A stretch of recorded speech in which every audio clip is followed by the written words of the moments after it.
सेवेसाठी घेतलेला अभंग हा तुकोबारांचा आहे. या अभंगामध्ये महाराजांनी परमात्म्याचं कृपाळूपण सांगितलेलं आहे. देव किती कृपाळू आहे त्याचं वर्णन या अभंगामध्ये केलेलं आहे.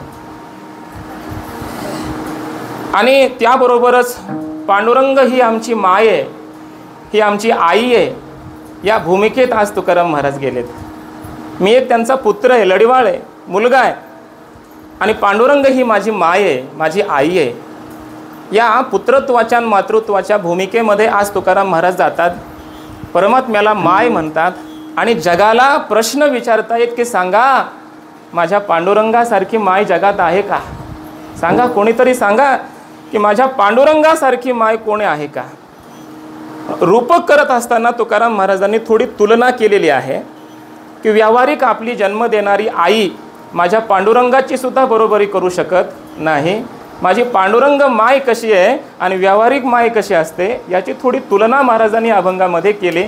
3 चरणामध्ये महाराजांनी तौलनिक चिंतन करून दुसऱ्या चरणामध्ये जगाला प्रश्न विचारलाय. म्हणून म्हणतो, सांगा अशी माय जगात आहे का?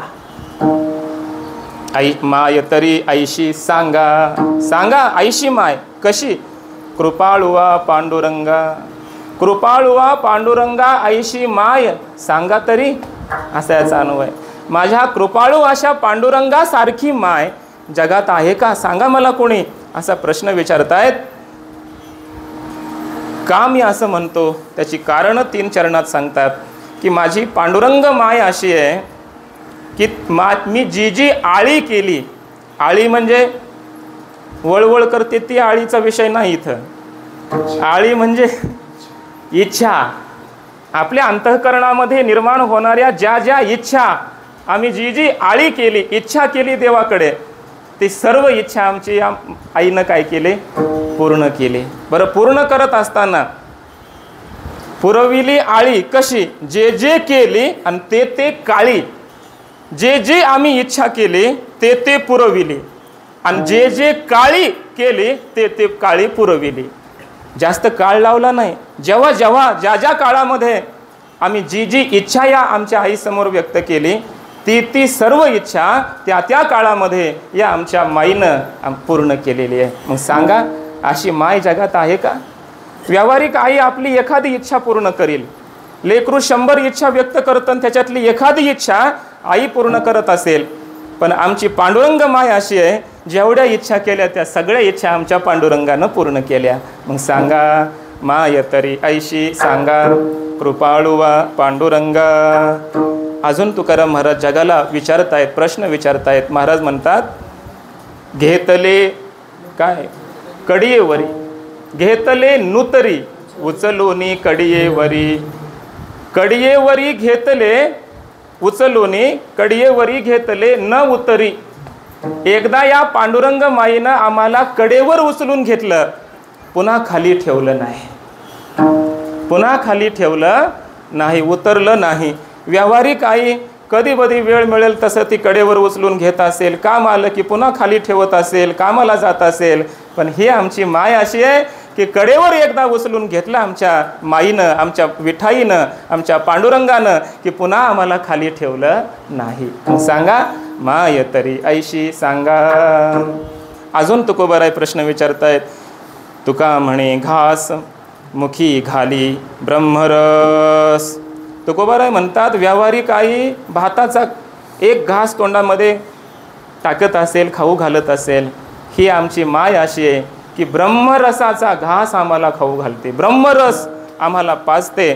मग सांगा माय तरी ऐशी सांगा, विठ्ठल विठ्ठल.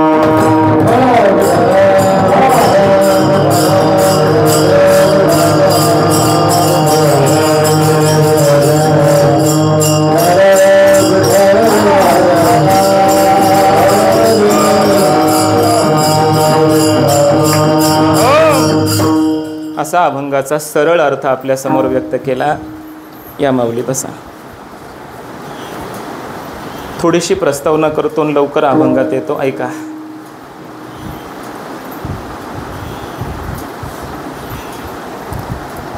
परमात्म प्राप्तीची जगामध्ये अनेक साधन आहेत. देव या शब्दाचा अर्थ आहे आनंद. सुखरूप ऐसा तुझा कोण सांगा, माझ्या पांडुरंगा सारिखा तू.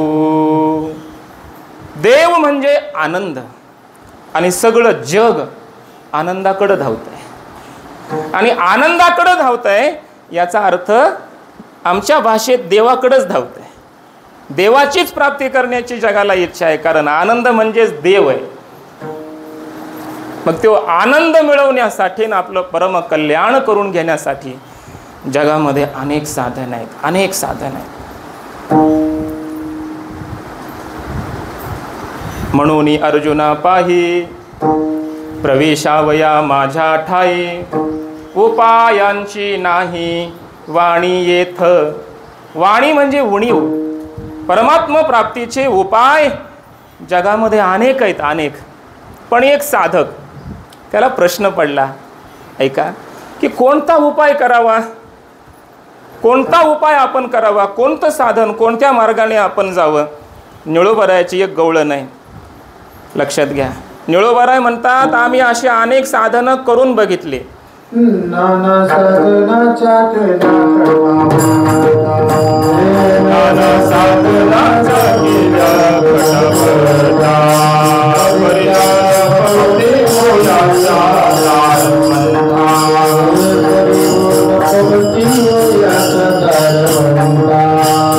जाणू जाता जाणीव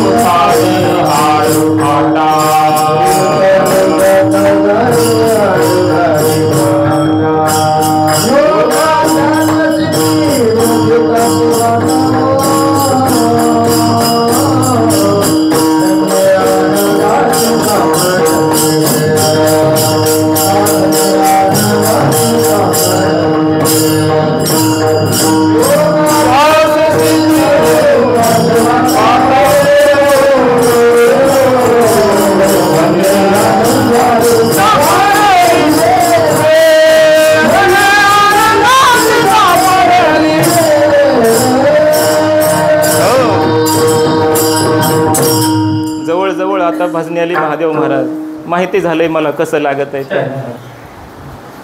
मोजकं प्रमाण, परफेक्ट प्रमाण बसत असेल तरच म्हणायचं, आणि मोजके म्हणायचे. उगाच जास्त इकडून एक, तिकडून एक, मागून एक, पुढून एक, मला असलं आवडत नाही. विठाल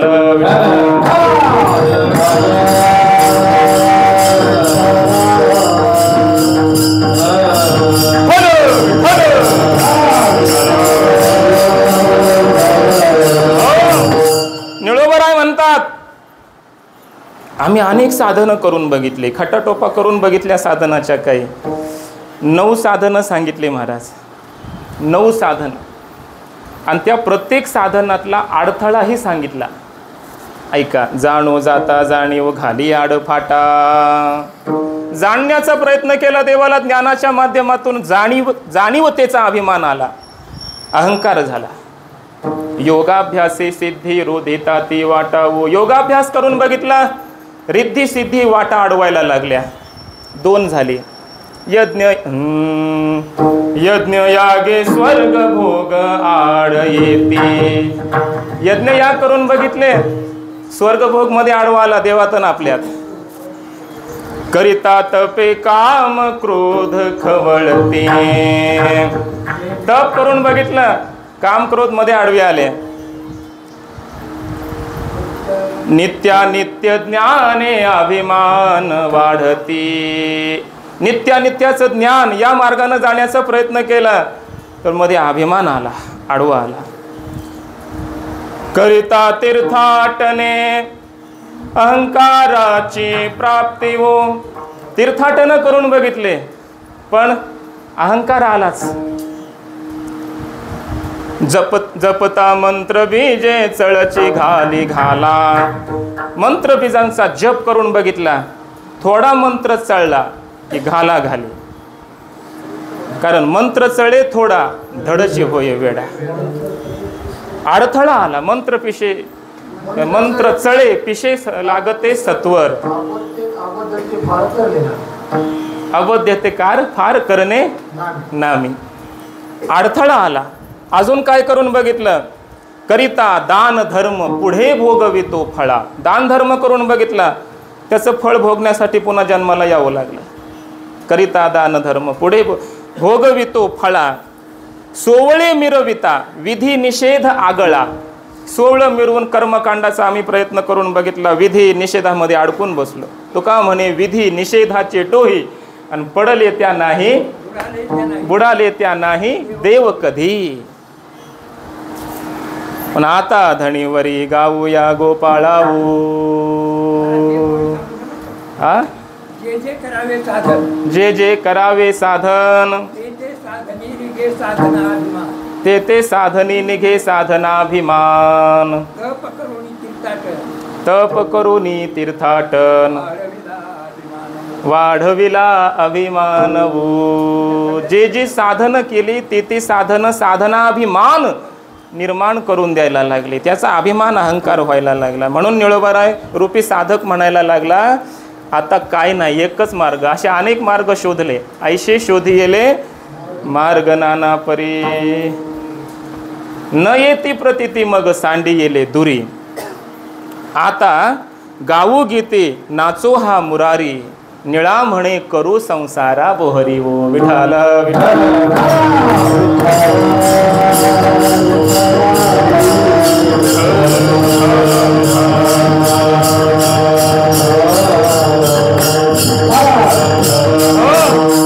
असं का झालं तर काळाच्या प्रभावात झालं. सगळी साधनं बुडाली महाराज काळाच्या प्रभावामध्ये.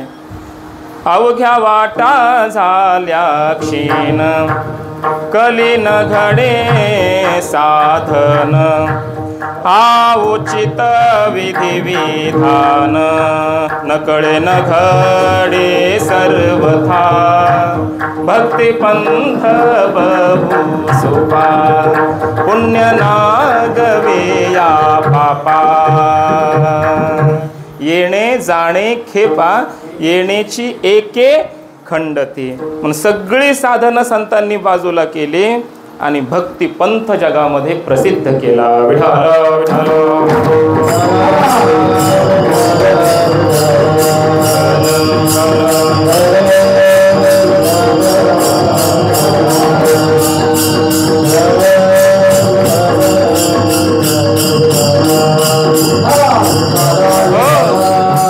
हा भक्तिपंथ कसा आहे आता?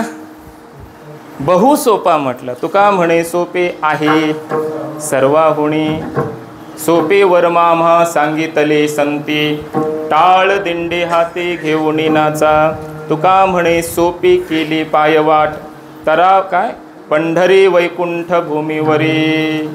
हे वाट गोमटी वैकुंठाशी जाता.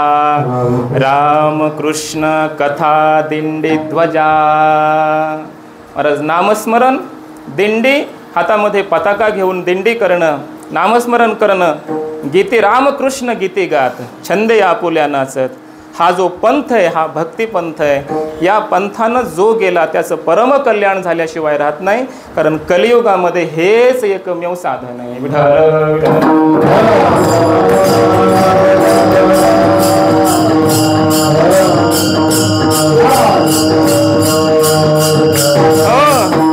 आता ऐका, इथपर्यंत मला मुद्दाम यायचं होतं म्हणून मुद्दाम मी विषय घेतला माऊली. इथून पुढं मला आता चिंतन मांडायचं आहे. भक्तिपंथ बहुसोपा मान्य आहे, सगळी प्रमाणं घेतली, सिद्ध झालं, या मार्गानं जायचंय, परमकल्याण करून घ्यायचंय, सगळं खरं आहे. पण भक्ती म्हणजे काय आणि ती भक्ती करतात कशी हे कळणं अत्यंत महत्त्वाचं आहे. जरा बारकाई नाही का? तुम्हाला वाटतं हे सोपंच आहे, पण भक्ती तो कठीण. शुळावरील पोळी निवडे तो बळी विरळा शूर. एवढं सोपं नाही. परमार्थ नो हे लेकुराच्या गोष्टी येथे व्हावा पोटी अनुताप. परमार्थ लेकराच बाळाच्या गोष्टी नाहीत महाराज. एवढं सोपं नाही, एवढं सोपं समजू नका. परमार्थात येणं भक्ती करणं बहु सोपा. भक्तिपंथ म्हटलं म्हणजे फारच भक्ती सोपी आहे असं नाही. मग कठीणही म्हणतात आणि सोपंही म्हणतात. याचं कारण काय? बघ, त्याचा विषय नाही आपला, पण सांगून देतो. पंथाला लागेपर्यंत सोपं आहे म्हणावं लागतंय म्हणून लागत आहेत. आणि पंथाला एकदा लागलं मार्गाला की मग संत म्हणतात. एवढं सोपं नाही बरं. दिंडीमध्ये चालणं एवढं सोपं आहे का हनुमंत महाराज? तिथं एक आकडा पाठ पाहिजे, नाट पाहिजे, पाठांतर पाहिजे, मागं म्हटलं पाहिजे, पुढं म्हणता आलं पाहिजे, मागं का होईना किमान ऐकलं पाहिजे, दिंडी सोडून नाही गेलं पाहिजे बाजूनं. नाही तर पापाचे कळप पळती पुढे. तुका म्हणे येथे पाहिजे जातीचे, येरा गाबाळाचे काम नाही. महाराज जातीचा पाहिजे, जातीवंत परमार्थिक पाहिजे. असं नाही महाराज. कीर्तन करणं हे एवढं सोपं नाही आणि ऐकायला बसणं हेही सोपं नाही महाराज. ऐकत बसणं सोपं आहे पण कोणत्या भूमिकेत बसलाय हे अवघड आहे. कीर्तन करणं सोपं आहे पण कीर्तन करणाऱ्याच्या मागची भूमिका कीर्तन करण्याची काय आहे ते सगळ्यात अवघड आहे. ते तुम्ही आज बघताय. विढाल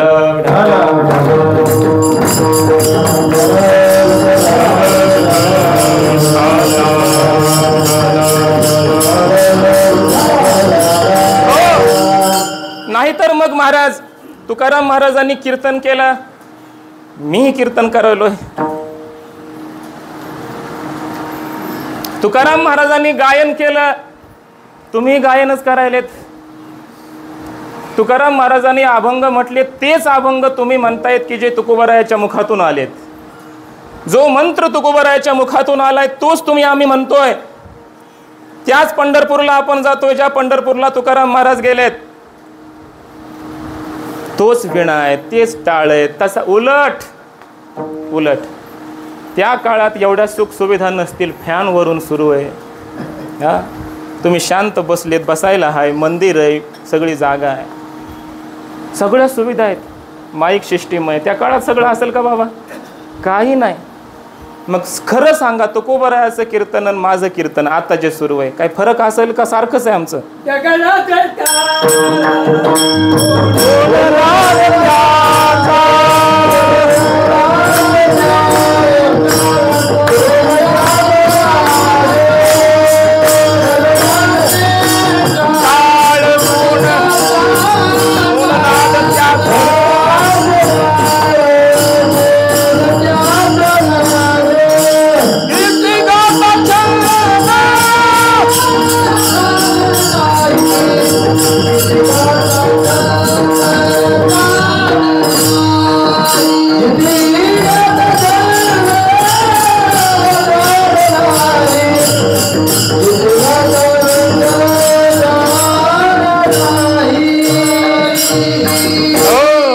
त्या काळातल्या कीर्तनाचं टाळाचं स्वरूप सांगितलंय.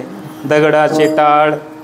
कोण त्यांचा नाद? काय नाद येत असेल का? जाग्यावरच खुडुक खुडुक खुडुक वाजत असेल ना महाराज. दगडाचे टाळ.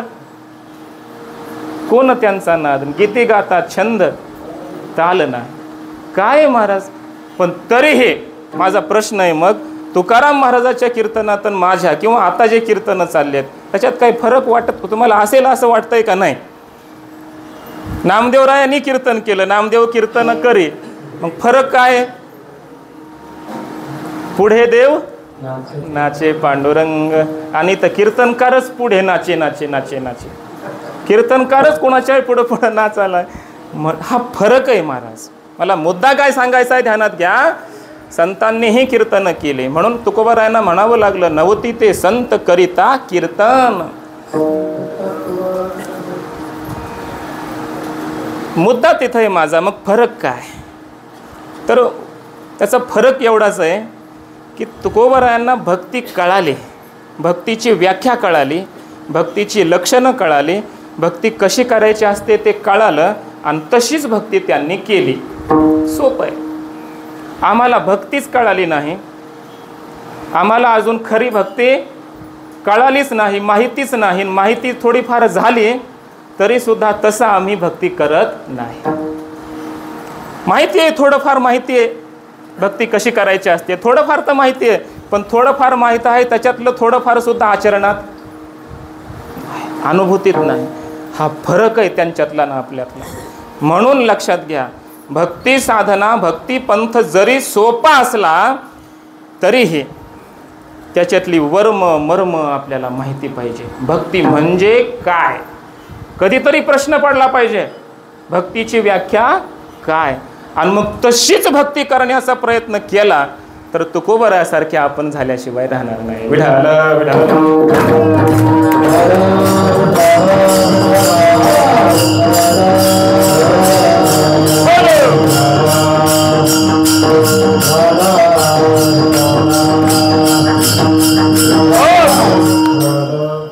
महाराज, एखादी सुगरण असते आणि एखादे बेगम म्हणू आपण तिला, काही करू द्या चवच नाही, भाजीला फोडणी आयुष्यात जमली नाही, अशी एखादी बाई असते.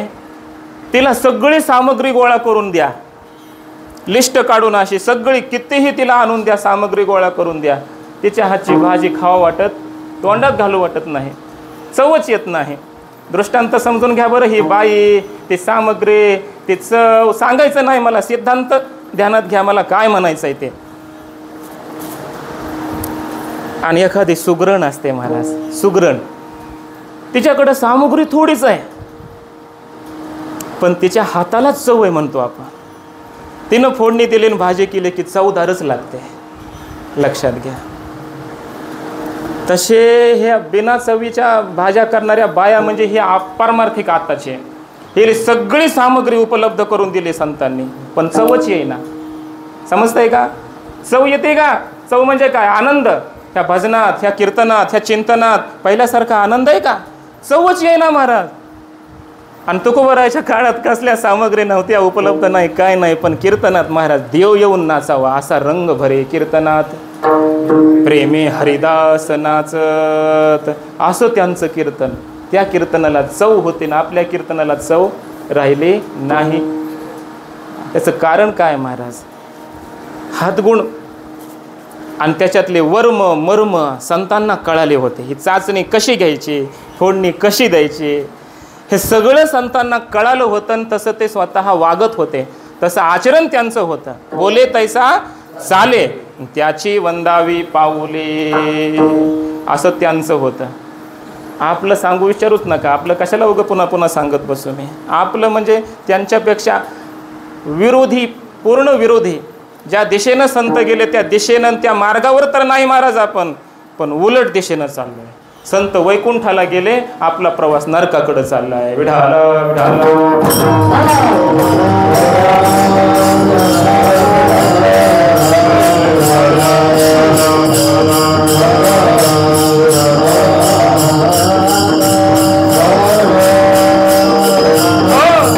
बस, दुसरा मुद्दा माझा झाला. तिसऱ्या मुद्द्याला सुरुवात.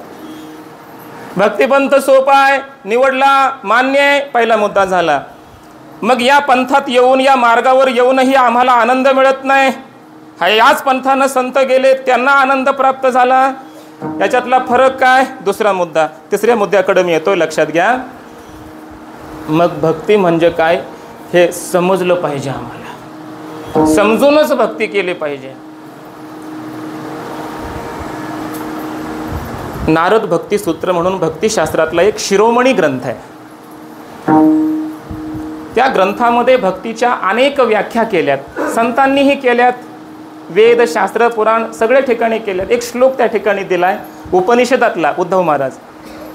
त्याच्यामध्ये असं म्हटलंय, म्हणजे पुराणातला पद्मपुराण काहीतरी आहे, त्यातला संदर्भ म्हणून श्लोक दिलाय अखंडानंद स्वामीजींनी. त्यांनी असं म्हटलंय की आपण भक्ती करतो पण आपल्या भक्तीला प्रमाण नाही, आणि प्रमाणा विना केलेली जर भक्ती असेल तर ती उत्पात निर्माण करून देते. श्लोक ऐका. वेदशास्त्र पुराणादी पांचरात्र विधिं विना भगवती अनन्यासा उत्पातायैव केवलम. याचा अर्थ असा आहे, आम्ही भक्ती करत असताना त्या भक्तीला, आम्ही जी भक्ती करतोय त्या भक्तीला प्रमाण वेदाचं पाहिजे, शास्त्राचं तरी पाहिजे, पुराणाचं तरी पाहिजे, नाहीतर नारद मुनींनी निर्माण केलेल्या पांचरात्र ग्रंथादिकांचं, भक्तिशास्त्र इत्यादी या ग्रंथांचं प्रामाण्य पाहिजे. थोडक्यात संतांचं प्रमाण आपल्या भक्तीला पाहिजे. आणि जर आपण भक्ती करतोय आणि या आपल्या भक्तीला प्रमाण जर कोणतंच नसेल, अशी अप्रामाणिक भक्ती असेल तर ते आनंद तर नाहीच, पण त्याच्या जीवनात दुःखच पुन्हा पुन्हा असं उसळून येतं. त्यानं कितीही नामस्मरण करू द्या, कितीही वाऱ्या करू द्या, कितीही चातुर्मास करू द्या, कितीही कीर्तन करू द्या, उत्पाता यैव हि केवलम. त्याच्या जीवनात भिन्न भिन्न भिन्न भिन्न प्रकारचे संकट येत राहतात. विठ्ठल विठ्ठल.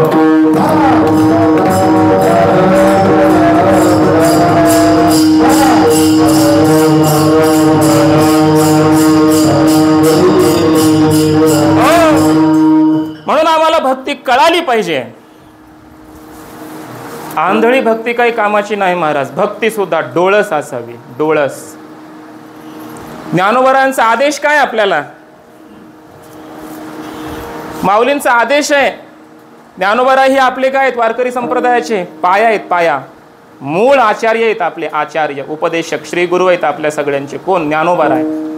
त्या ज्ञानोबरा यांनी वारकरी संप्रदायातल्या प्रत्येक वारकऱ्याला उपदेश केलाय. भक्ती तर करायचीच, पण कधी करा, कशी करा, ज्ञानोबराय म्हणतात. टाळा टाळी लोपला नाद,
टाळी लुपला नाद.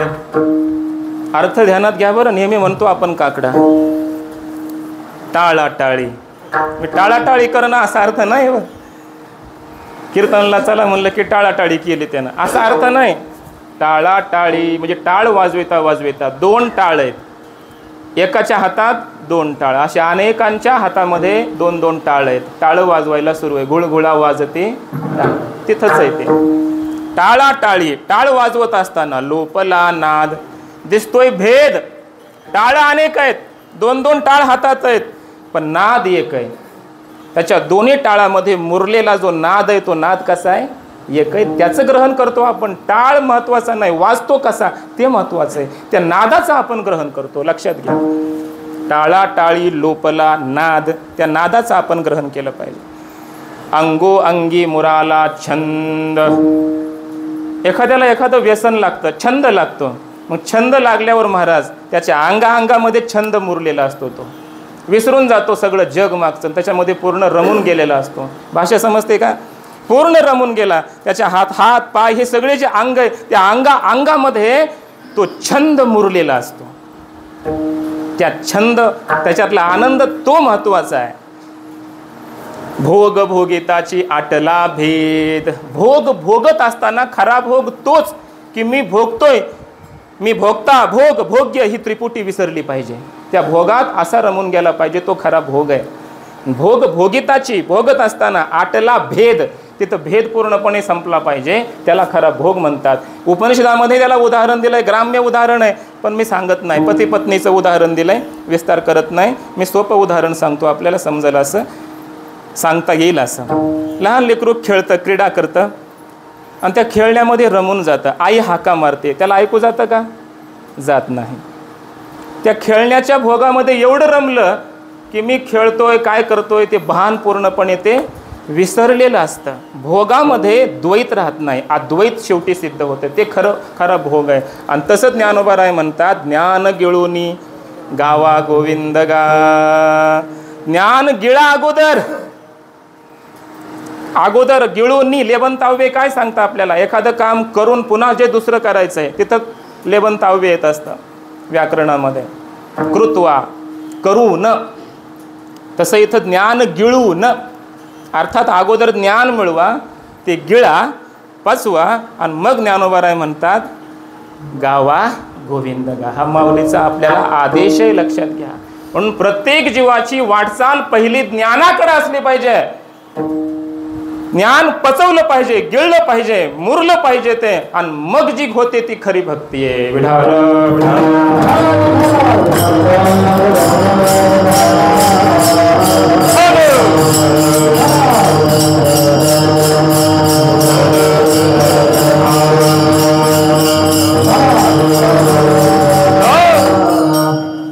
म्हणजे भक्तीच्या अलीकडं काय ज्ञान आहे.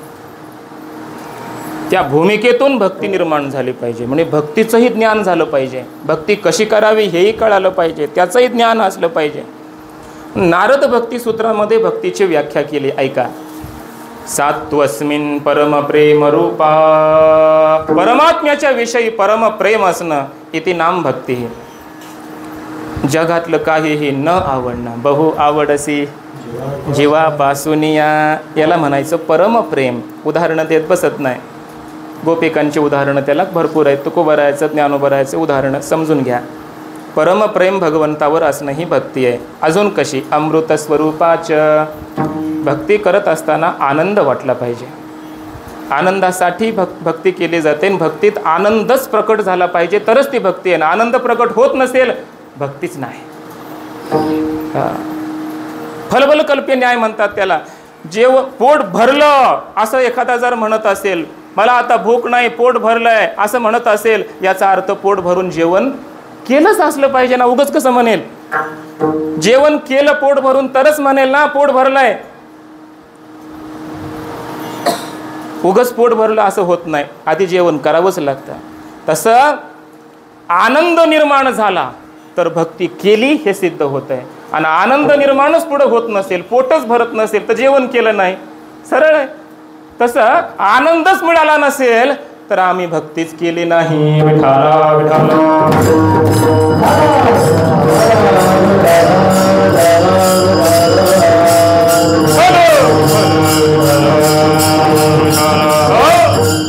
तिथं उदाहरण दिलं महाराज. भक्ती तर गोडच आहे, अमृत स्वरूप आहे म्हणजे गोड आहे. मग आम्हाला गोड का लागत नाही याचं उदाहरण दिलंय. जेव्हा एखादा पदार्थ गोड असतो आणि तरीही गोड लागत नाही, तेव्हा त्या पदार्थाची चूक नसते, तेव्हा खाणाऱ्याला रोग झालेला आहे काहीतरी.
पण गोड लागत नाही का? तोंडाशी कारण चवी, अरुची नावाचा रोग झाला त्याला. चवच लागत नाही. काहीतरी पाला असतो बघा तुम्हाला, आता ते मी विसरलो, लहानपणी मी खाल्लं होता. ते खाल्ल्यानंतर अपुमारीचा पाला, माती खाल्ल्याने लागत आहे, चवी नाही, चव त्याला राहत नाही. महाराज माऊलीने त्याला उदाहरण दुसरं दिले आणखी. ज्वरी विटाळले मुख, ते दुधाते म्हणे कडू विख. दूध कडू आहे का?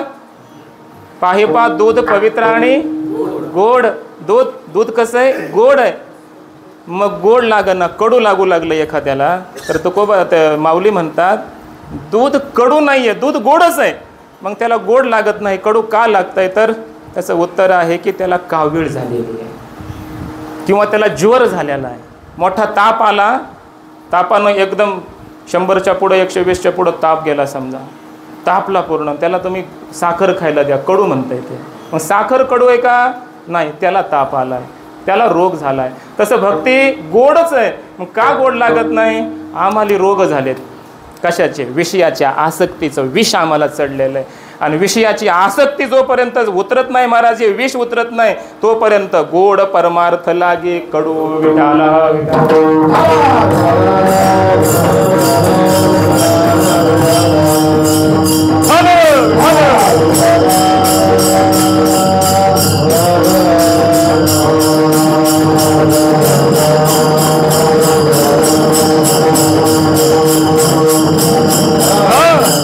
माऊली म्हणतात बापा विषयाची मधुरता झणी लागे या चित्ता. काय यांना हे विषय गोड लागालेत काय माहिती, काय विषयामध्ये रमून गेलेत. या विषयाचं विष यांच्या अंतःकरणात एवढं चढलेलं आहे की विषय विषयाचा पडी पाडू. हा हा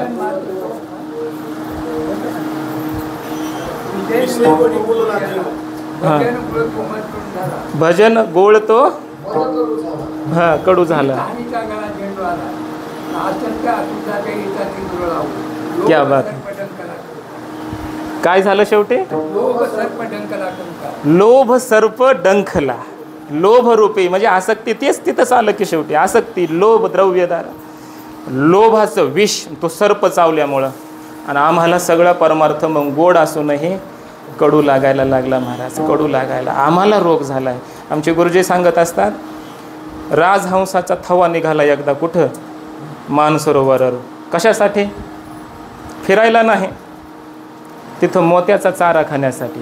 कोण निघालं? राजहंसाचा थवा. कावळे म्हटले राम राम राम राम, कुठंच निघाले काय? राजहंसाने सांगितलं मोत्याचा चारा खायला. कुठं? मानसरोवरावर. आम्हाला मिळेल का? हां सगळ्यांसाठी. येऊ का? चला. निघाले सोबत. त्या कावळ्यामध्ये एक म्हातारा कावळा होता. महाराज म्हातारेलाही खत्री असतात काही काही. काही काही म्हणतो बरं हे असे नाही सगळे, काही काही चांगले असतात पण लई खोडील महाराज म्हातारे काही काही. गप बसाव ना म्हातारपणे, पण काहीतरी बोलणार, परमार्थ करणाऱ्या माणसाला टोचणार, चांगलं काम करायला निघाला काहीतरी आडविणार, त्याला उलटच बोलन. मोठे खोडील असतात काही काही म्हातारे. ते डोम कावळा होता एक. तो म्हणाला त्या कावळ्यांना अरे तिथं गेल्यावर तितक्या लांब मानसरोवर कुठं, मोत्याचा चारा भेटतंय नाही, आपल्याला माहिती नाही, कधी गेलो नाही, शिदोरी घेऊन चला सोबत आपले. मग कावळ्याची शिदोरी पिंटू महाराज काय असेल? त्यांना सकाळी सकाळी त्यांना नाश्ता भेटला. कशाचा? गरम गरम नाश्ता. विष्ठेच्या गोळ्या तयार केल्या त्यांनी. कोणी? कावळ्यांनी. विष्ठेच्या गोळ्या. आणि एक ती चोचीमध्ये घेतली, एकानं निघाले बरोबर. सगळ्यांनी शिदोरी आपापली गोळी चोचीत आणि निघाले मानसरोवरावर. पोहोचले. आता राजहंस मोत्याचा चारा खालेत, आनंद. आणि हे कावळे ते मोत्याचा चारा तोंडात चोचीमध्ये घ्यालेत.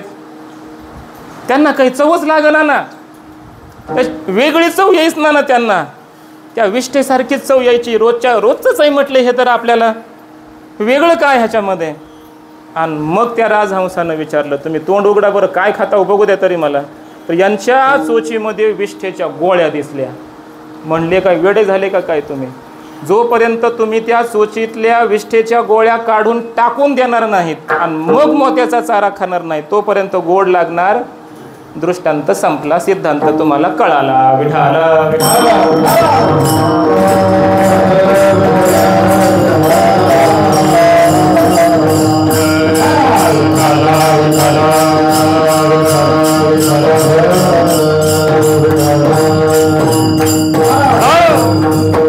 या भूमिकेतून भक्ती भक्ती केली पाहिजे, विषयाचं विष आधी निघालं पाहिजे. प्रमाण कसे? जाळूनी संसार मग अंगणात देवाच्या. जाळूनी संसार, इथं जाळायचं म्हणजे काडी लावत, काडी लावायची असं नाही, आसक्तीला काडी लावा, तिळांजोळी द्या. भक्ती आम्ही केली, सांडोली होते. भक्ती आम्ही केली, सांडोली होते. भक्ती आम्ही केली, सांडोली होते. भक्ती आम्ही केली, सांडोली होते.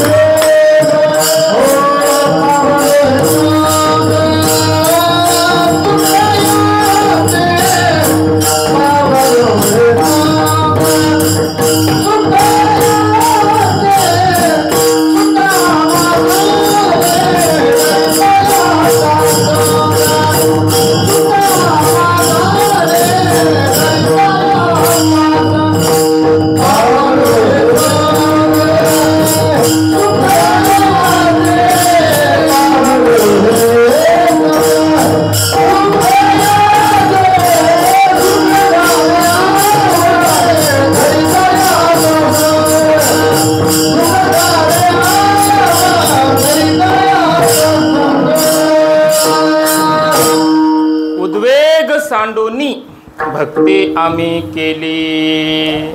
संसाराची चिंता, संसाराचा खेद, उद्वेग सर्व सोडलं आणि मग भक्ती केली. म्हणून ती फलस्वरूपा, अमृत स्वरूपाच, म्हणून त्यांना संतांना भक्ती गोड लागली. ही भक्ती संतांनी अजून कशी केली? महाराज भक्ती अशी केली देवाची, अशी भक्ती केली, देवाला यांच्या वाचून करमत नाही. देवाला भक्ता वाचून करमू नये अशी भक्ती असावी महाराज. जा म्हटलं तरी त्या देवानं जाऊ नये भक्ताच्या जवळून, याला म्हणावं भक्ती. नामयाचे पाठी चाले केशिराज, लागावया रज चरणीचे. भागवतामध्ये एक श्लोक आहे याच अर्थाचा. त्या श्लोकामध्ये असं म्हटलंय, निरपेक्षम मुनिम शांतम निर्वैरम समदर्शनम अनुव्रजाम्यहम नित्यम पूयेये इति अंघ्रिरेणुभिः. आठवला? याचा अर्थ असा आहे की निरपेक्ष असा महात्मा असावा. भक्ती कशी असावी? निरपेक्ष, मुनिम सतत चिंतन करणारा, शांतम शांत आहे, सर्व विकारांना शांत केलेला असा अर्थ. शांतम, निरपेक्षम, मुनिम, शांतम, निर्वैरम, कुणाशीच वैर त्याचा असू नये. म्हणून परमार्थिकानं कुठल्या पक्षात जाऊ नये. समजतंय का? का निर्वैरम, भक्त हा निर्वैर असतो महाराज, त्याचं वैर कुणाशीच नाही. आणि राजकारण म्हणलं की पिलो महाराज काय आला? पक्ष आला. पण परमार्थिकानं राजकारणी परमार्थात यावेत, परमार्थिकानं राजकारणात जायचं नाही. का? तिथं पक्ष आहे, पक्ष म्हणलं की भेद आला, आपपर भाव आला आणि परमार्थात नाही चालत. निर्वैरम समदर्शनम, पुढं तेच म्हटलंय, समदर्शन करणारा असा भक्त असतो. ही लक्षणं आहेत भक्ताची, भक्ती करणाऱ्या भक्ताची ही लक्षणं आहेत. आणि असा जर भक्त असेल, देव म्हणतो अनुव्रजाम्यहम नित्यम, त्याच्या माग माग माग माग मी चालत राहतो, जात राहतो. कशासाठी? कशासाठी? ऐका, पूयेय इति अंघ्रिरेणुभिः. याचा अर्थ असा आहे की त्या भक्ताच्या चरणाची जी धूळ आहे पाठीमागं उडत आहे, ती धूळ माझ्या अंगाला लागावी आणि त्या धुळीमध्ये स्नान करून मी पवित्र व्हावं, या भावनेने देव म्हणतात मी त्याच्या माग माग चालतो. विठ्ठल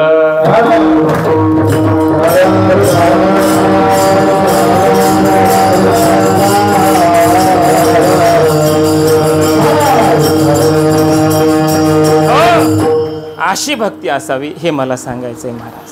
देवाला पवित्राणाम पवित्रम यो मंगलानांचे मंगलम, अशा देवाला ज्याचं नावच एवढं पवित्र आहे महाराज, सगळं जग पवित्र होत आहे, त्या परमात्म्याला वाटावं की त्या भक्ताच्या चरण रजामध्ये स्नान करून मी पवित्र व्हावं. देवाला वाटावं त्या भक्ताची भक्ती असेल कशी, कल्पना सुद्धा आपण करू शकत नाही महाराज. तो भक्त किती पवित्र असेल, त्याचं मन किती शुद्ध असेल, त्याची भक्ती किती शुद्ध असेल, निष्कपट असेल. नमो ज्ञानेश्वरा निष्कलंका.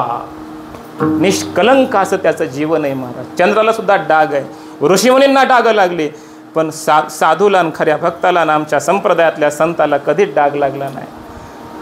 असे संत आहेत महाराज. आणि अशी भक्ती आहे, अशी ज्याची सच्ची भक्ती आहे, खरी भक्ती आहे ना, मग देवाला सुद्धा त्याच्याबरोबर राहावं वाटतं, त्याच्या संगतीत राहावं वाटतं. त्याच्या भक्तीमधला जो आनंद आहे, त्याच्या अंतःकरणातलं जे प्रेम आहे, ते प्रेम घेण्यासाठी तो परमात्मा मागच भक्तांच्या लागतो, त्यांच्या संगतीत येण्याचा प्रयत्न करतो. संतांचे सुख झाले या देवा, म्हणून सेवा करे त्यांची. अशी भक्ती महाराज, अशी भक्ती. तुकोबरायांनी अशी भक्ती केली, अशीच भक्ती केली, आणि त्याचा परिणाम हनुमंत महाराज. तुकोबरायांनी अशीच भक्ती केली आणि त्याचा परिणाम महादेव महाराज. तुकोबरायांनी अशीच भक्ती केली आणि त्याचा परिणाम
पुरविली आळी, जे जे केली ते ते काळी. तुकोबराय म्हणतात, आम्ही जी जी इच्छा केली, जो जो हट्ट धरला आम्ही या आमच्या आईकडे, पांडुरंगाकडे, तो तो हट्ट आमचा देवानं पूर्ण केला.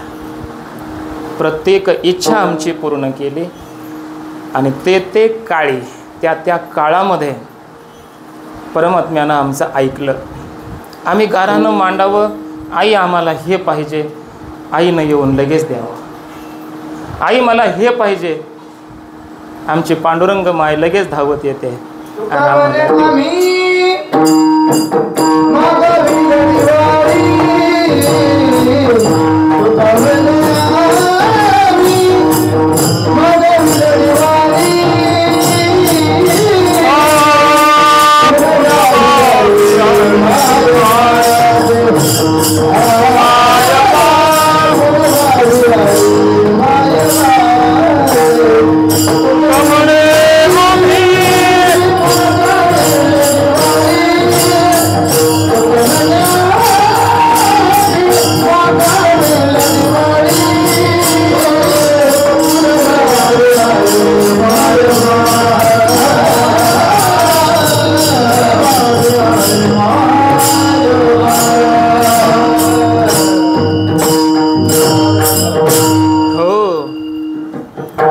लढीवाळी मागावी. आम्ही लढीवाळपणानं आईला आमच्या मागावं आणि ते ते आमच्या आईनं पूर्ण करावं, द्यावं. कधीच आमची आई आम्हाला नाही म्हणतच नाही. माझ्याकडं नाही म्हणायचं कारणच नाही ना महाराज त्याला.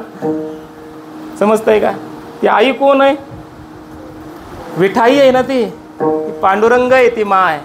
येगे येगे विठाबाई, माझे पंढरीचे आई, आई म्हणून संबोधलंय महाराज. हे वात्सल्य भावातून केलेली भक्ती आहे. विस्तार करायला मला वेळ नाही. वेगवेगळ्या भावातून भक्ती केली जाते तेव्हा ती गोड लागते. कुठलं तरी नातं जोडावं आपण देवाशी, कुठलं तरी नातं जोडावं.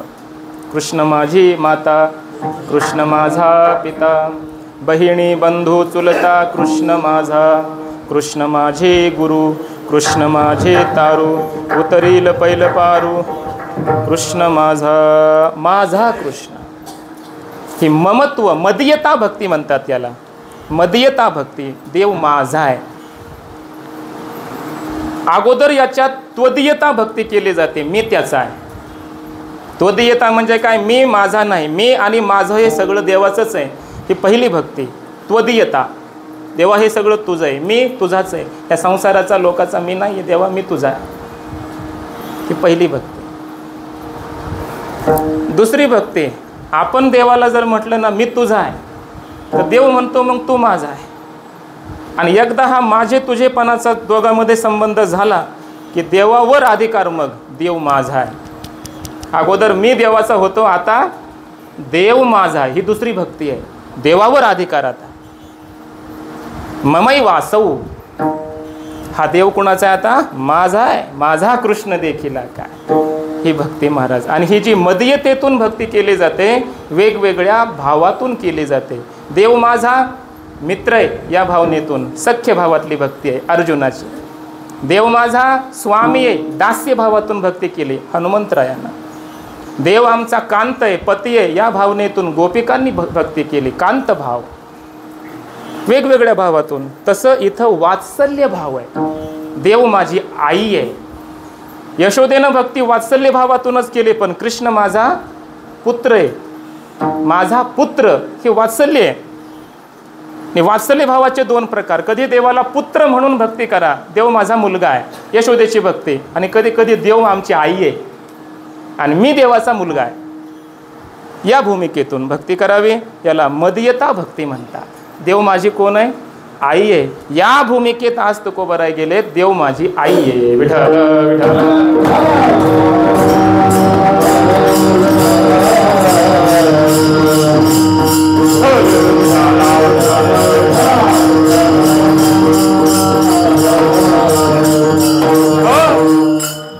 असं म्हणतात मधुराद्वैताचार्य गुलाबराव महाराजांनी कांत भावातून भक्ती केली. कृष्णाची भक्ती. मी कृष्णाची पत्नी आहे असं स्वतःला मानायचे ते. मी कृष्ण पत्नी आहे, ज्ञानेश कन्या. माऊली माझी आई आहे, मी माऊलींची एक कन्या आहे, मुलगी आहे, आणि माझा पती कृष्ण आहे. या भूमिकेत गुलाबराव महाराजांनी महाराज भक्ती केले. सुरदास होते, जन्मतः अंध होते, पण 133 ग्रंथ त्यांनी आयुष्यात लिहिले. बाबाजी पंडित नावाचे त्यांच्याकडे एक त्यांचे शिष्य होते, त्यांनी ते ग्रंथ लिहिले. यांनी सांगावं त्यांनी लिहावं. संस्कृत, हिंदी, मराठी अशा तिन्ही भाषेमध्ये त्यांनी 133 ग्रंथ लिहिले. विठाल विठाल.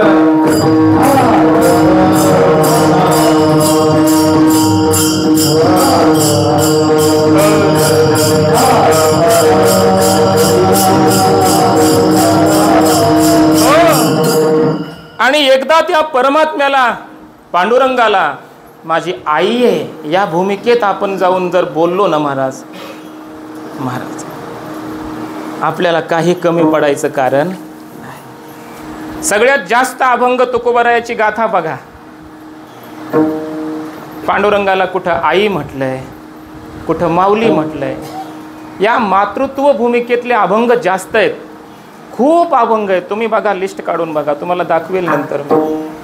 खूप जास्त भक्ती तुकोबारायांची आहे ना, पांडुरंगाला आई म्हणूनच केलेली आहे. माझी आई आहे, माझी पांडुरंग आहे. तुका म्हणे आई श्रीरंगे विठाबाई असं म्हटलंय. येई वो येई धावून या, विलंब काल वाया लावियेला कृपाळी. भक्ता ये गे विठाबाई माझे पंढरीचे आई. अशा अनेक अभंगामध्ये पांडुरंगाला माऊली म्हटलंय. तू माझी माऊली मी ओ तुझा ताना, काजी प्रेम पान्हा पांडुरंगे पांडुरंगे. प्रेम पान्हा आम्हाला तू पाज, तू आमची आई आहेस, अशा भूमिकेत आज तुकोबाराय गेलेत. आणि जेव्हा ही इच्छा तुकोबारायांची पूर्ण केली महाराज, भक्तीच तशी तुकोबारायाची. मागचं सगळं कीर्तन आठवा, जसं मी बोललो कीर्तनात जशी भक्ती असावी हे सांगितलं, तशी सगळी तुकोबारायाची भक्ती. आणि त्यामुळं पांडुरंग तुकोबारायाच्या मागोमाग. म्हणून पुरविली आळी जे जे केली ते ते काळी. बरं, देणारी आई किती समर्थ आहे. व्यावहारिक आई सगळं नाही देऊ शकत ना, तिला मर्यादा आहे, तिच्याकडे जेवढं असेल तेवढं देईल. पण ही आई अशी आहे महाराज, सर्वज्ञ, सर्व शक्तिमान, सर्व संपन्न, काय नाही तिच्याकडं. यश, श्री, औदार्य, ज्ञान, वैराग्य, ऐश्वर हे साही गुणवर्य म्हटलंय. हे विशेष विशेष गुण आहेत देवाकडे. काय नाही त्याच्याकडं, सगळं जगच त्यानं निर्माण केलेलं आहे. सगळी लक्ष्मी त्याची पत्नी आहे ना, मग काय कमी आहे त्याला सांगा ना. मग लक्ष्मीपती आहे तो. म्हणून पुरविली आळी जे जे केली ते ते काळी. त्या त्या काळामध्ये जी जी आम्ही इच्छा केली ते ते आमची इच्छा परमात्म्याने पूर्ण केली. तुकोबाराय सांगतात. आणि दाता आहे ना हा. बरं, देणारी आईच असल्यावर एखादा संपन्न असावा, उदार असावा, कृपाळू असावा, सगळं त्याच्याकडं असावं. आणि देताना आईच्या भूमिकेतून द्यावं पुन्हा. पण देवाचं वर्णन करताना कसं केलंय. विटेवरी ज्याची पाऊले समान, तोची एक दानशूर. आधीच तो दानशूर आहे, दाता आहे तो अगोदरच. बरं, देताना त्याच्याकडं नाही का काही, सगळं जगच त्याचं आहे. लक्ष्मी आताच बोललो, संपन्न आहे, दाता आहे. बरं, उदार कमी आहे का. तुझे औदार्य जाणू स्वतंत्र, देता न म्हणशी पात्रा पात्र. कैवल्या ऐशे पवित्र, जे वैर्याही दिधले. देव उदार तो हरी, ऐशी कीर्ती चराचरी. उदार आहे आणि पुन्हा स्वतंत्र आहे.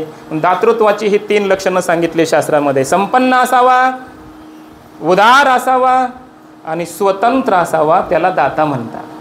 म्हणून दाता असा आहे आमचा परमात्मा. जगात सर्व शक्तिमान, सर्व संपन्न तोच आहे. सर्वात मोठा उदार तोच आहे आणि स्वतंत्र तोच आहे. जीव परतंत्र आहे, कर्म परतंत्र, धर्म परतंत्र. आणि सगळं जग, सगळ्या गोष्टी, नियम वगैरे जीवाला परतंत्र आहेत. पण परमात्मा स्वतंत्र आहे महाराज, स्वतंत्र आहे. असं वर्णन असं केलेलं आहे. स्वतंत्र आहे परमात्मा. त्यामुळे परमात्मा जे मागितलं ते देऊ शकतो. त्याच्याकडे ही संपन्नता आहे. बरं, देण्यासाठी उदारही आहे, स्वतंत्र आहे, सगळं आहे. पण मागायला आपलं पात्रच नाही ना तयार. तो वाट बघतो की योग्य पात्र घेऊन माझ्या समोर कोण येईल. लक्षात घ्या अभंगाचा भाव. बोलणारे कोण आहेत. तुकोबाराय. आपल्यासारख्यानं म्हणून जमन का पुरविली आळी जे जे केली ते ते काळी. पात्र तुकोबारायासारखं असावं. भक्ती अशी असावी की देवानं वाट बघावं, देवानं वाट बघावी की हा भक्त कधी मागेल. ह्याच्या मनात इच्छा, मागायची व्यक्त करायची गरज नाही, तो हृदयातच आहे. मनात इच्छा झाल्याबरोबर तो पूर्ण करील महाराज. वाट बघतो हा भक्त कधी मागेल का, मागायची याला इच्छा होईल का, याला काही पाहिजे का. संधीच बघतो देव. हळूहळू फेडे ऋण, मागण्याची आस पाहे मुखाकडे. चिंतिल्या रोकडे मनोरथ. मनोरथ म्हणजे मनात आलं असं मला आता व्हावं वाटतंय की महाराज सत्य संकल्पाचा दाता नारायण होत. म्हणून पुरविली आळी जे जे केले ते ते काळी.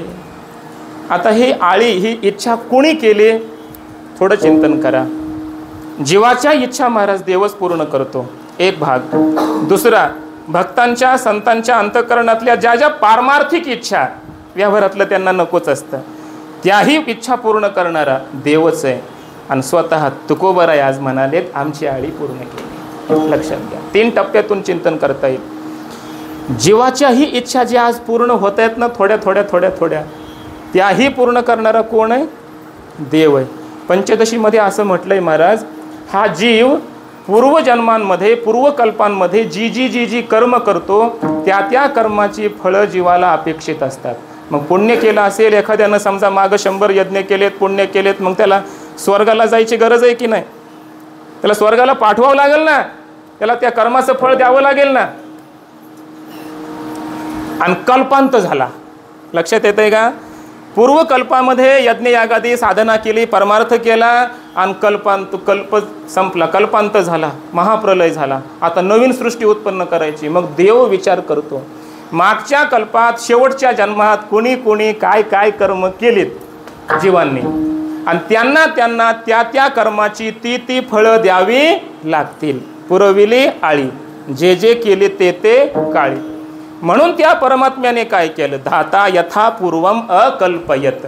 त्या परमात्म्याने पूर्वकल्पात जसं जग होतं तसं निर्माण केलं. जेणे हे विश्व निर्मिले, महर्षी देवा ते संस्थापिले, 21 स्वर्गा ते धरिले, सत्ता मात्रे आपुलिया. ही पंचमहाभूत निर्माण केले. आता श्लोक ऐका. तद्भोगाय पुनर्भोग्य भोगायतन जन्मने वियत पवन तेजोंबु भुवो भूतानि जज्ञिरे. अर्थ असा आहे, तद्भोगाय तेषाम जीवानाम भोगाय, या जीवांना पूर्वकर्मातील सगळी ती फळं भोगण्याकरिता म्हणून पुन्हा त्या परमात्म्याने काय केलं? भोग्य विषय निर्माण केले, भोग निर्माण केले, आणि भोगाचं आयतन, भोगायतन जन्मने, भोगायतन शरीर निर्माण केले. महाराज त्याला गरज होती काही? त्याला काही गरज आहे का? पण या जीवांनी जी कर्म केली त्या त्या कर्माची फळं देण्यासाठी त्या परमात्म्याने ही पंचमहाभूत निर्माण केली पहिल्यांदा. वियत म्हणजे आकाश, पवन म्हणजे वायू, तेज अंबू म्हणजे काय? तेज म्हणजे अग्नी, पाणी अंबू पाणी, आणि भुव म्हणजे भूमी, जज्ञिरे म्हणजे निर्माण केली. हे सगळी महाभूत आणि ही 14 भुवन, भूर्भुव स्वरमहर तपोजन सत्य, सगळी लोक त्या परमात्म्याने का निर्माण केले? मागच्या कल्पात जर कुणी यज्ञ यागादी वगैरे कर्म पुण्य केलं असेल, स्वर्गाला पाठवायचे, मग स्वर्ग निर्माण करावा लागला त्याला, त्या जीवाला जन्माला घालावं लागलं, त्याला शरीर द्यावं लागलं, त्याला जगात राहण्यासाठी हे सगळं जग द्यावं लागलं. हे सगळं कोणी केलंय? महाराज त्यानंच केलं, ज्याने हे विश्व निर्मिले जग निर्माण केलं. देवे दिला देह, देवे दिला देह, दिली इंद्रिये, इंद्रिय त्यानं दिली, देह त्यानं दिला, जग त्यानं निर्माण केलं. पुन्हा ह्याच्यातला जीव नसेल तर, म्हणून ज्याने हा जीव दिला दान, दान म्हणून देवानंच काय केलेलं आहे या देहामध्ये, पुन्हा जीवही दिला. हे सगळं देणारा कोण आहे? महाराज दाता. सगळं करणारा कोण आहे? देवच आहे. आणि पुन्हा त्या जीवाला स्वर्गात पाठवण्यासारखी स्वर्ग निर्माण केला, पाप केला असेल तर नरक निर्माण केला. हे सगळं निर्माण करणारा तो परमात्मा. मग त्याला काही गरज होती का हे सगळं करण्याचे? काही नाही. जीवावर कृपा आहे, हे जीवावर काय? हे कृपाळू. ही कृपाळू अशी माऊली आहे जीवाचे. म्हणून पिताहमस्य जगतो माता धाता पितामह. जसं आई आपल्या लेकराचे कोडकौतुक पूर्ण करते, त्याप्रमाणे परमात्मा जगताचा कधी पिता होतो, पिता होऊन निर्माण करतो, आणि माता होऊन पालन करतो. आई होतो आणि पालन करतो. हे सगळे जीव माझी लेकरं आहेत या भूमिकेमध्ये परमात्म्याने या जीवांच्या त्या त्या कर्माची फळं निर्माण केले आणि त्यांना ते दिले. म्हणून म्हणायचं पुरविले आळी. हा एक भाग. दुसरा भाग, त्याची भक्ती ज्यांनी केली त्या साधू संतांच्या इच्छा पुन्हा पूर्ण केल्या. महाराज सगळ्या भक्तांची सेवा त्या परमात्म्यानंच केली ना. चोखोबाची बहीण झाला शारंगधर, वहिनी उघडा दार हा कामारी, भक्तरुणी देव बोलते पुराणे. सगळ्या भक्तांची सेवा कोणी केली? परमात्म्याने स्वतः केली. याला म्हणायचं पुरविली आळी. जे जे केले ते ते काळी. आणि तिसरा भाग आहे तुकोबराय आज स्वतः आपलाही अनुभव सांगतायत. आम्ही जी इच्छा आमच्या आईसमोर केली ती पूर्ण झाली. महाराज तुकाराम महाराजांनी संतांची संगती मागितली. गाथा बघा आता, काय काय आळी केली म्हणजे इच्छा. देवाकडं काय काय मागितलं, मागणी पर प्रकरण बघा गाथ्यातलं. संतांची संगती मागितली. संत संगती देई चरण सेवा, जेणे हा तुझा विसरण व्हावा. मग संताची भेट देवानं घालून दिली नाही का? पुरविली आळी. का? श्री संतांची या माथा चरणावरी म्हणले ना तुकोबराय. म्हणजे संत भेटले, इच्छा पूर्ण झाली. तुकोबारायांनी आळी केली परमात्म्याकडं. काय? ऐशे भाग्य कैला आता होईन, अवघे देखे जन ब्रह्मरूप. हे सगळं जग मला देवा ब्रह्मरूप कसं दिसेल, कधी दिसेल, असं भाग्य मला कधी प्राप्त होईल. आळी ही इच्छा व्यक्त केली पांडुरंगाकडे, देवानं पूर्ण केली, पुरविली आळी. कारण विठ्ठल जळी स्थळी भरला, किंवा विठ्ठल विस्तारला जनी, सप्तही पाताळे भरुनी, विठ्ठल व्यापक त्रिभुवनी, विठ्ठल मुनी मानसी. अनुभव आहे तुकोबारायाचा हा. इच्छा पूर्ण केली. काय महाराज, सगळं पूर्ण केलं. तुकोबाराय म्हटले शेवटी देवाला, देवा तू निरुपाधी कैस ना, मग आम्हाला कशाला अडकितो या उपाधीमध्ये. आळी ही इच्छा व्यक्त केली. उपाधी वेगळे, तुम्ही निर्विकार, काहीच संसार तुम्हा नाही, असे देवा तुम्ही आहात ना, मग आईशी मज करूनी ठेवा नारायणा. ही आळी केली, ही मागणी केली पांडुरंगाकडं, आईकडं, आणि ती इच्छा पूर्ण केली महाराज. तुका म्हणे आता उपाधीच्या नावे, आणि याला देवे वीटमज. या सगळ्या उपाध्यांविषयी माझ्या अंतःकरणात वीट आणला. कोण? देवानंच हे सगळं केलं म्हणतात. विठाल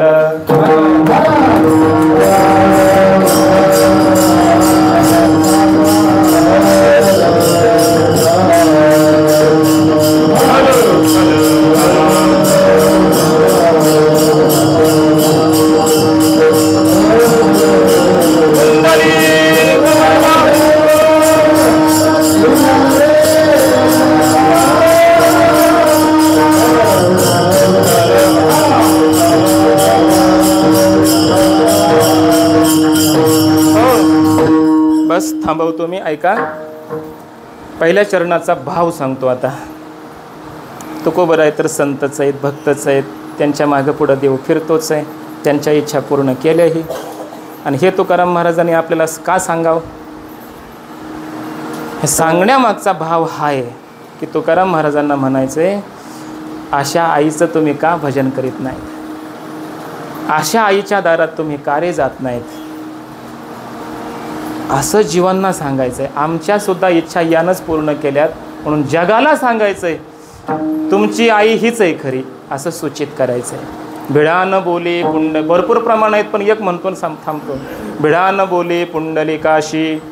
भिडानं बोललाच नाही पुंडलिकाला, आता उतरू दे की खाली म्हणून. उभा राहिला पाठीशी. असाच विटेवर महाराज योग 28 झाले तरी उभाच राहिला. म्हटला नाही पुंडलिकाला जरा पाय दुखालेत उतरतो खाली, म्हटला नाही. भिड आहे, साधूची भिड आहे महाराज देवाला. घाबरतो देव सुद्धा. खाली बैसताही भिये.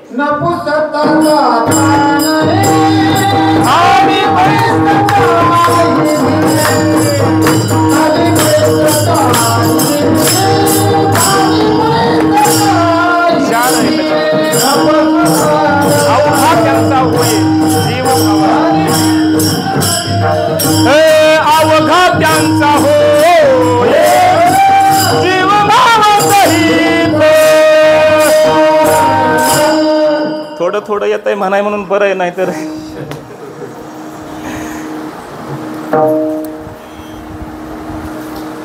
काय सुरुवात. न पुसता जाता नाही. विचारल्याशिवाय त्याला कुठं जाता येत नाही. साधूला विचारल्याशिवाय. खाली बैसताही भिये. खाली बसताना सुद्धा घाबरतो. अजून बस म्हणले नाही तर तसा सेवक मागं मागं फिराव, बस म्हणलं की बस, उठ म्हणलं की उठ, तसा हा मागं मागं फिरतो महाराज. खाली बैसताही भिये, घाबरतो. अवघा त्यांचा होय जीव भावा सहित. असा देव होतो महाराज, असा आहे तो. म्हणून विटेहून उतरला नाही खाली, अजून तसाच विटेवर उभं आहे महाराज, अजून तसाच. पुंडलिकानं सांगितलं उतरायचं नाही, विटेवर उभं राहा. आणि मूढ पापी जैसे तैसे उतरी काशे लावून. पुंडलिका दिधला वर, हा वरही देऊन टाकला. म्हणून विठ्ठल म्हणजे काय, विदा ज्ञानेन ठान शून्यान लाती गृह्णाती ते विठ्ठल. हा विठ्ठल. वि म्हणजे विदा ज्ञानाने, ठ म्हणजे ठाण शून्यान, जे मूर्ख आहेत, दगडासारखे आहेत, पापी आहेत असे, त्यांना सुद्धा ल ल म्हणजे लाती गृह्णाती, त्यांचाही स्वीकार करतो आणि त्यांचा उद्धार करतो. म्हणून त्याचं नावही विठ्ठल. असा तो परमात्मा श्री विठ्ठल आहे महाराज. खाली बसायला घाबरतोय, अजून विटेवर उभा आहे. इतका संतांची भीड बाळगणारा आहे. म्हणून तुकोबाराय म्हणतात, भिडान बोले पुंडलिकाशी. उभा मर्यादा, मर्यादेने असाच उभा राहिलाय पाठीशी. आणि मग तुकोबारायांना आता चरणाचा भाव ऐका. तुका म्हणे ऐशी कारे न भजा माऊली. कारण ही कशी आहे, पुरविली आळी जे जे केली ते ते काळी विठोबा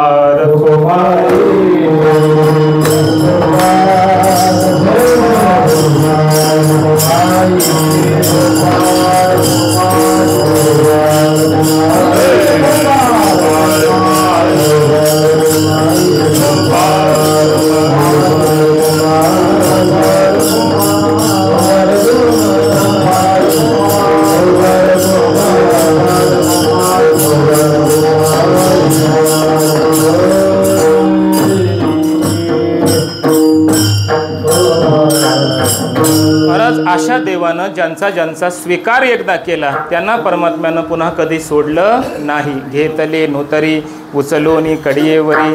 आणि ज्यांना कडेवर घेतलं, आता कडेवर घेण्याचे भाव सांगायला मला वेळ नाही. का कडेवरच उचलून घेतला असं का म्हटलंय, त्याच्यातले भाव सांगायला मला वेळ नाही. माऊली आपल्याप्रमाणे पुढच्या भागात कधी वेळ आला तर हे एक भाग झाला. हा 15 तारखेला काय अष्टमीचं चाललाय विचार. बघू आपण काही जमतंय का ते आपल्या ह्याच्यामध्ये, तिथं आणि इथं वेळ काढून.